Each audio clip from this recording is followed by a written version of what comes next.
welcome to another episode of A San Francisco Conservative, the new podcast series hosted by yours truly, Tom Martin. I'm a longtime journalist. I produced stories for Diane Sawyer at ABC Good Morning America, Charles Kuralt at CBS Sunday Morning, and various odds and ends along the way.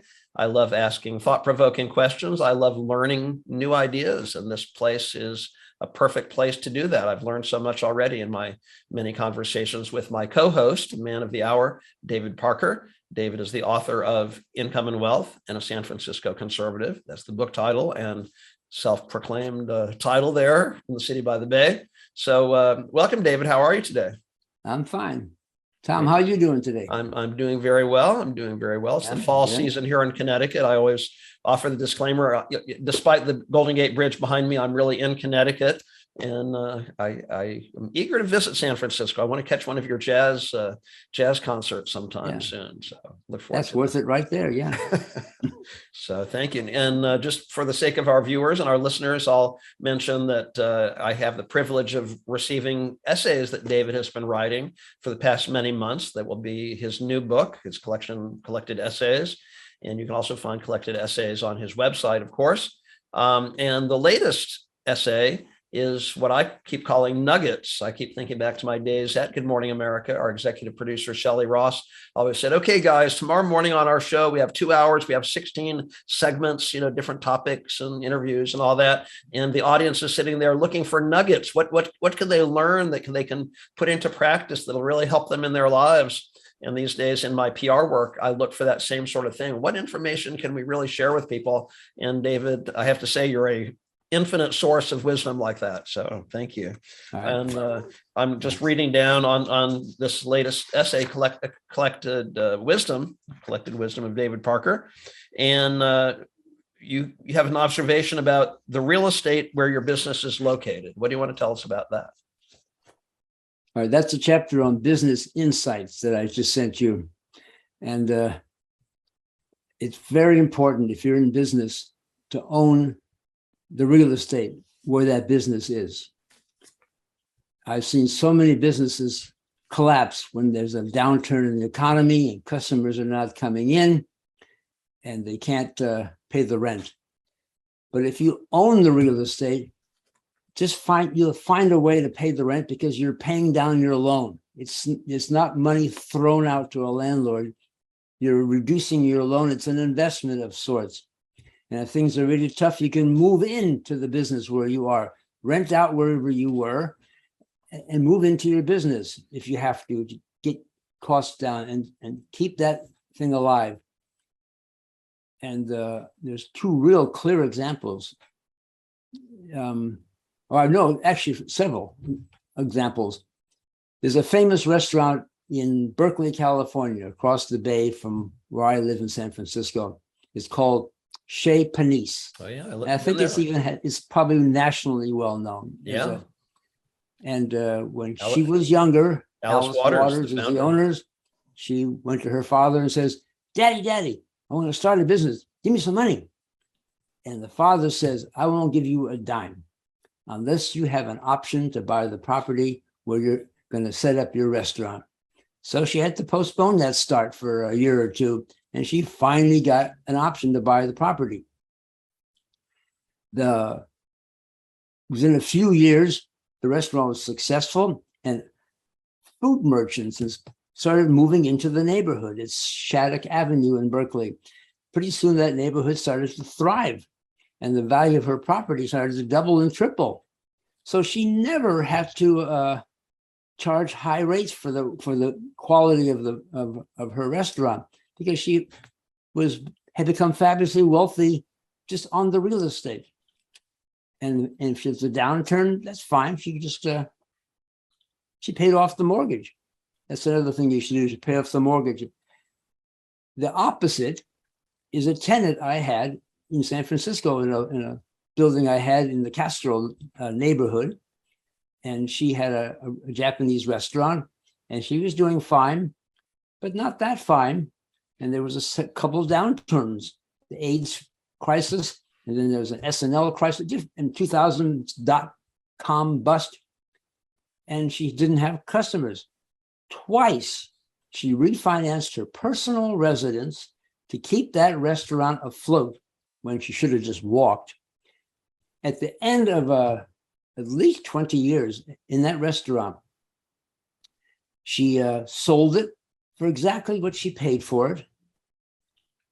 She refinanced her house, so she lost several $100,000 on top of that, and she paid off my mortgage. I own that property free and clear. I didn't do a damn thing.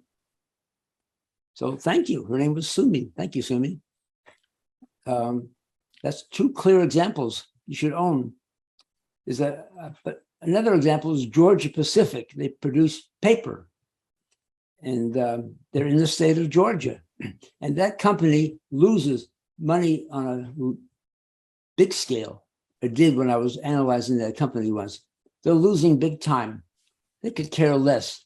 They own half the state of Georgia.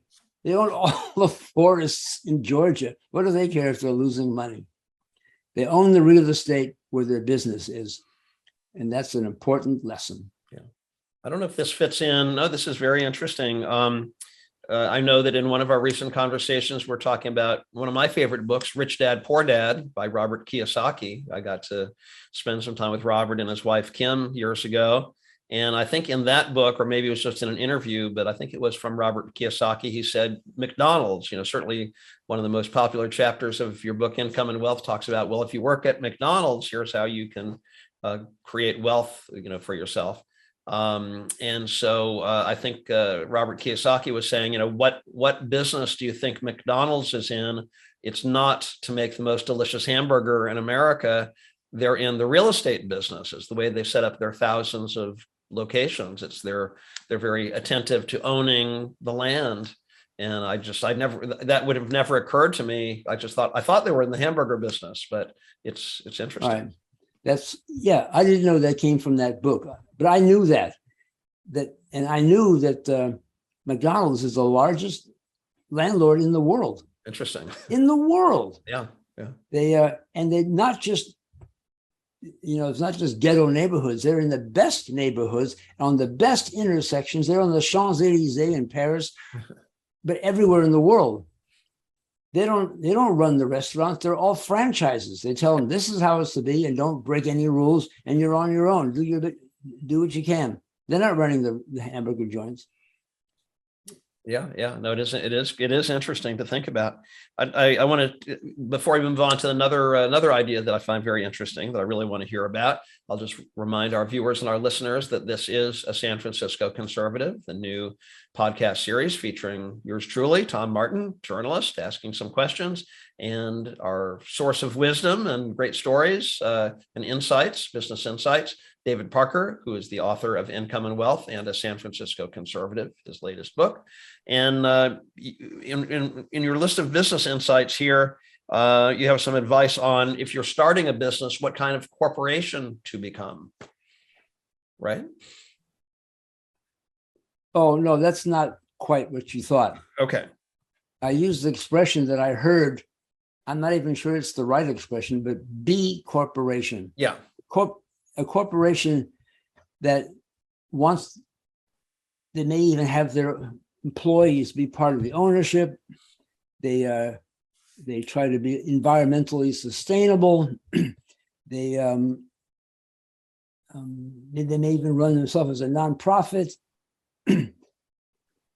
So in other words, they're taking their focus is not on being profitable, which is what it ends up being, if you're not focused on making a profit in a very competitive environment, you're going to go broke. If you're thinking about giving back to the community, if you're thinking about reducing your CO2 emissions less than other people in a competitive environment, you're going to go broke. Yeah. And Milton Friedman is famous for saying a corporation should just think about making a profit, or else they're going to go broke. Yeah. Individuals working for them should be encouraged to make donations on their part. The corporation doesn't make donations for this, for that. If a corporation's donating to the symphony or donating to community services, they're not doing it for the real They're doing it for a tax write-off. They're doing it for marketing, for publicity. They're not doing it for altruism. Yeah. Maybe one or two are, but not in general. It's interesting. I don't know if this goes hand in hand with that, but it's interesting to me that some of the most successful companies, they have focused and they do focus on being profitable, and they achieve a status in which they can make a positive impact in the world. I think of Richard Branson and Virgin Airways, and the work that he did with Nelson Mandela and so on. I recently heard Mark Benioff, the founder of Salesforce.com, interviewed, and he, the very, very successful, I guess, customer relation management software programs. And so he was talking about, the environment and certain states that have politics that he does not really agree with, or he feels infringing on human rights, so to speak. Said, well, we don't have to do business there. He's because they're so profitable, they have some power. And I'm not sure if it's quite the same thing, but there was a story in the news recently about the, I guess he's an older gentleman at this point, but the founder of Patagonia outdoor garments. And he said, we're setting it up to give our several billion-dollar company for the good of taking care of the environment, which was a really interesting idea. So first they focused on being profitable, and then they could do good in the world. Bill Gates, Warren Buffett, they're doing that too, but that's at the end of their career. Yeah. That's not it's really not the company. Yeah. It's in the name of the company if they want to, because those people, Branson and Benioff, they own the companies. So it's good marketing for them, but they've made their fortune, and all those people are sitting on billions of dollars without knowing what to do with it. So I like to make the case that you should not tax business while they're in business. And then when you die, maybe then we should have strong inheritance taxes. And the founding fathers even said that. That's how it was set up. That we don't want to establish an aristocracy in this country. So money should be broken up a little bit, but not during the operation of a company. It's a distraction. It's a distraction, and you're not going to have any money to give away. Andrew Carnegie gave all his money. He spent his life giving it away, but not while he was earning it. He earned it and then sat down and seriously thought how to give it away. Yeah. That's what these guys are doing. Yeah. Oh, interesting.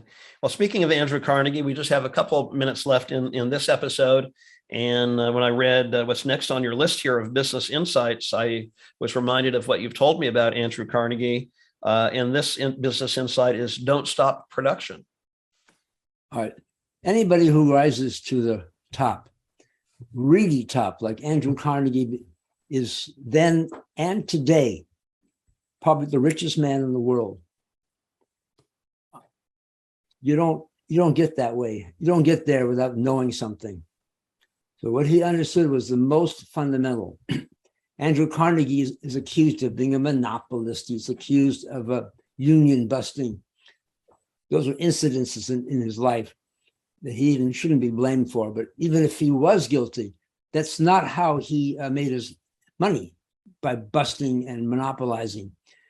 He knew to never stop production, especially in a downturn. Just produce at cost, because your competition, many of them won't be able to hold on in a real recession. And so, but there are still customers out there who need product. They don't care about your company, so they're going to come to you. One, and then two, all those companies that can't hold on, you can buy them for nothing. Or you can buy them on a note. You don't have to put any money down. So he just, every time there's a downturn, he picked up a steel mill. In a very short period of time, 10 years, he owned all the steel mills. That's the reason for his success. That isn't always known, but my chapter in San Francisco Conservative is titled, I have gradually come to understand Andrew Carnegie. And that was one of the insights that I realized that was his success. Yeah, oh, interesting. I'd love just maybe as a closing note for this episode. It's interesting. We just speak about kind of heading into challenging economic times and making the right decisions to stay afloat and to surpass the competition. A lot of people right now are talking about a coming recession or being in a recession. I don't know. But would this be good advice to keep in mind? Again, keep moving forward, so to speak. Well, he was able to buy those corporations because maybe he did have to put some money into it. But people in business know to have high cash reserves. All the big companies have high cash reserves. Apple has $200 or plus billion in cash. And Buffett has cash and Gates has cash. So when the time is right, and it's cyclical, there's recessions on a regular basis. Then you can operate. Banks find themselves taking back properties during recessions. The mortgage may be worth more than the value of the building. You don't need any money down. The bank will give it to you, but they won't give it to anyone. You go to the bank and say, I'll take over those office buildings you have downtown that are empty right now, or whatever went bust. I'll take them all. The bank will say, you can have them. Here, they're free, but we'll give it to you because we know you can hold on. If there's a mortgage, you can afford to pay the mortgage. We can see you have big billions of dollars of cash in the bank, or smaller for smaller people. So that's my advice, is get high cash reserves, because that's how you use them. You don't use them to buy something. A professional investment is nothing down, fully financed, but you need those reserves to hold on during a downturn, and stuff will come to you if you have those reserves. The bank's glad to give you all those properties they're taking back, because they take them off their books. They don't have to show a foreclosure, and you can hold them. That's my advice there. Yeah, excellent. Well, a great note to end on. I want to thank you. And I want to remind our viewers and listeners, be sure to pick up copies of David's books, Income and Wealth and a San Francisco Conservative. You can do that by visiting his website, davidparkeressays.com, or by visiting Amazon. So thanks again. I really enjoyed it. Good. Thank you too.